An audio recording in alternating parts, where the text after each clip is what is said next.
Bonjour tout le monde. Aujourd'hui, on va voir ensemble la réaction de formation d'acéloïne. Donc l'acéloïne, c'est ce que vous voyez, ce que j'ai surligné en jaune.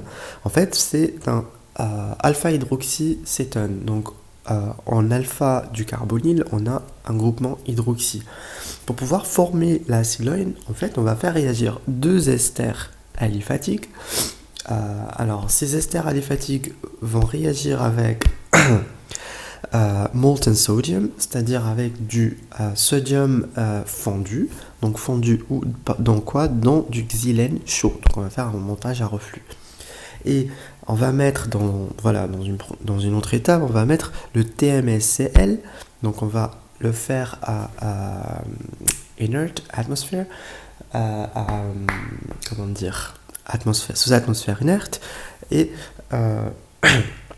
on va mettre plusieurs équivalents. Donc, pour former le bisiloxyalcène, et après une étape d'hydrolyse, l'acidification, en fait, on va obtenir notre acéloïne. Ok, donc on va voir ensemble le mécanisme. Alors, je vais commencer par dessiner. Pardon. Je ne sais pas si je pourrais changer ça, le quadrillage. Oups, c'est beaucoup mieux. Voilà. Alors, maintenant, comment je fais? Je vais commencer par dessiner mes deux réactifs de départ. Alors j'ai deux esters. J'en ai un ici, plus un deuxième que je dessine à l'envers. Donc voilà. Alors, qu'est-ce qui se passe? En premier, en fait, j'ai du sodium. Donc une première réaction de réduction. Okay, alors il y a mon sodium qui apporte un électron. Donc il y aura un transfert d'électrons, single transfer. Pareil pour celui-là, le Na, qui va apporter un électron ici. Et du coup, pour respecter la règle de l'octet, il faut obligatoirement que ce doublet en fait forme un O-. Okay, donc l'oxygène, il récupère le doublet. Alors, qu'est-ce qu'on va faire maintenant? On va avoir cette molécule qui est radicalaire, à la fois anionique et radicalaire. Donc Na+, et là j'ai quoi? J'ai mon OR avec un point ici, il ne faut pas qu'on l'oublie. Voilà. Et pareil pour la deuxième molécule à l'envers. Donc je mettrai ça, OR ici. Ici j'ai mon O-, et le Na+ juste à côté. Alors, sans oublier de mettre le point, l'électron. Alors, ce qu'on va faire, c'est comme mon spectro de masse, par exemple. On va venir avec celui-là. Et celui-là. Donc, ils vont se combiner ici deux-là pour former une nouvelle liaison. Donc, on forme cette nouvelle liaison qui correspond à... alors, on va former ça. Alors, je vais juste redessiner ce que j'ai formé. Alors, j'ai ça, et j'ai ça. Oups, comme ça. Et j'ai ça aussi. Donc, voilà, ça doit être ça. Voilà. Donc, ici, j'ai OR. Ici, j'ai le carbone que vous voyez là. Et là, j'ai quoi? J'ai O-. Ok, avec le Na+ à côté. Pareil. Ici, j'ai le carbone. Et là, j'ai le OR. Ok, donc, qu'est-ce qui se passe après? Donc, ce que j'ai mis en bleu, en fait, c'est ça. La liaison qu'on a formée en bleu, c'est celle-là. Ok, donc, c'est pas une double liaison, mais c'est ça. Voilà. Ok, on continue. Maintenant, ce doublé, il se rabat. Comme ça. Il va faire une élimination. Donc, on va faire une élimination de OR. Lui aussi, pareil, il fera une élimination de OR. Et on va former ce qu'on appelle un dicétone. Un dicétone, c'est comme ça. Donc, on forme ça. Voilà, inversé. Et là, on a deux substituants. Le premier, c'est un CH3 et le deuxième, c'est un CH3. Donc, les deux substitutions de départ. Ok. Voilà. Maintenant, on va passer à une étape de hydrolyse. Pardon, pas hydrolyse. J'arrive pas en fait à faire bouger ce truc. Bon, on va recommencer. Alors, je recommence. J'ai ma molécule, elle est là. Ok. J'ai ma molécule que je viens de former, elle est là. En fait, il fallait que je parle des équivalents dès le début pour pouvoir comprendre cette étape. En fait, on a encore besoin de deux équivalents de sodium.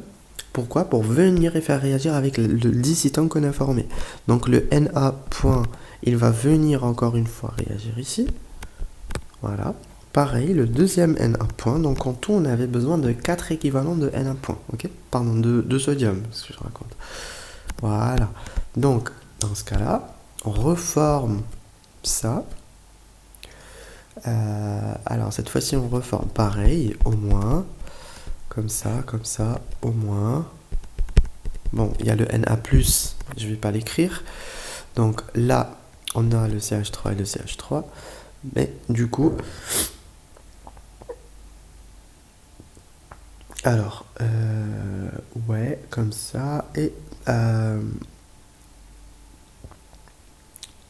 les points qu'on a formés ici, en fait... Voilà, celui-là et ce point, en fait, vont aider à former une liaison pi. Ok? Donc, on forme ce qu'on appelle la liaison pi. Donc, on a ça maintenant. C'est-à-dire, on a O comme ça. Pour garder un truc E, c'est-à-dire plus stable. Donc, on a le O- ici et le O- là. Ok? Ça marche. À ce moment-là, je viens faire une étape de hydrolyse, donc j'ai H3O+ dans le milieu. Donc, je vais directement écrire H+, donc une source de H+. Donc, pour rendre ce O je le rends OH. Ok? Donc là, je fais ça, comme ça. J'ai mon OH. Pareil, j'ai mon OH ici. Et là, qu'est-ce que j'ai formé? Est-ce que vous reconnaissez cette molécule? C'est intermédiaire. Regardez. Ça, c'est N. Et ça, c'est ol. Donc, c'est un énol. L'énol, il n'est pas stable. Donc, il va tautomériser. Vers la forme cétone. Ok? Donc, ça, c'est un N-diol. Ok? Donc, il y en a deux énols. Ok? Donc, c'est un N-diol qui va tautomériser, donc c'est une flèche comme ça, vers la forme cétone. Donc, je ne sais pas si je pourrais vous dessiner le... attendez. Donc, vous avez une liaison pi ici, et ici un OH. Comment avoir la forme cétone? Voilà.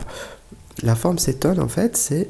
Cette liaison va venir prendre ce H, et celui-là, il va revenir ici. Donc, on va former ça.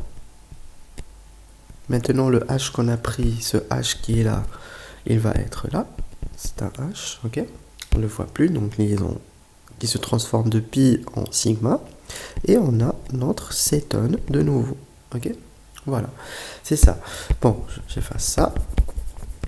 Donc ici, qu'est-ce qu'on fait? En fait, on rajoute, comment dire, on fait la tautomérisation pour obtenir...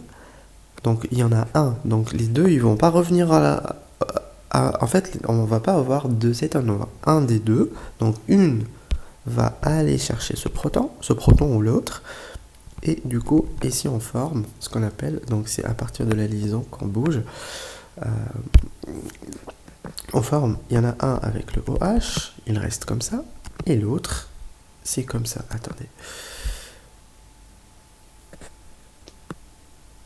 Alors, l'autre il est comme ça. Voilà. Donc ici, il n'y a pas une charge positive. Attention, c'est un H. C'est le H qu'on vient de capter. Ok? Voilà. Donc là, là on est bon. Ça c'est notre cyclone. Et voilà. Donc je vais juste vous parler rapidement de méthylcellule, comment il s'appelle, pour la protection d'un alcool par exemple, je vais mettre comme ça rapidement. c'est juste un petit rappel sous forme d'éthersilylé. Donc si j'ai par exemple silane, là j'ai mon chlore ici, et là j'ai 3 groupements méthyl. En fait, la première étape sera, bon, normalement il faut une base, bon, pour après, parce qu'il y a un HCl qui se forme. Il faut travailler en milieu inerte, comment dire? Alors, elle appelle, attendez. Alors, il faut travailler en milieu anhydre. Donc ici, en tout cas, comment on fait? Bon, il y a lui qui va venir attaquer le silane et on libère le Cl-. Donc ce qui se passe, c'est qu'on va avoir ça, O, comme ça, Si. En fait, là, normalement, il y a un H et le O, il est chargé positivement, d'où l'intérêt d'ajouter une base. Alors, bon, nous, on va le faire rapidement. Donc, comme si on avait mis -H+, c'est juste un petit rappel. Et ici, on a ce qu'on appelle notre ROSI. Donc, ça correspond à ce qu'on avait vu ici. Voilà, à ce qu'on avait vu ici. Donc, le OTMS. Okay. Voilà. Donc, maintenant, pour parler de la question des équivalents, ce qu'on appelle le Ruhlmann, en fait, nous, ce qu'on a fait, c'est qu'on avait introduit 2 esters. Donc, on avait 2 esters comme ça. Voilà. Et on avait, dans le mécanisme, en fait, on a mis en jeu 4 sodium, en fait. Parce qu'un ester, en fait, il a réagi, un seul ester, en fait, ou on va dire une seule cétone, en fait, a réagi avec deux équivalents de sodium. Donc, on a besoin de 4. Si, par exemple, ici, j'ai 2, j'ai besoin de 4 Na. Ok? Donc, j'ai besoin de 4 sodium, plus combien de Me3 SiCl.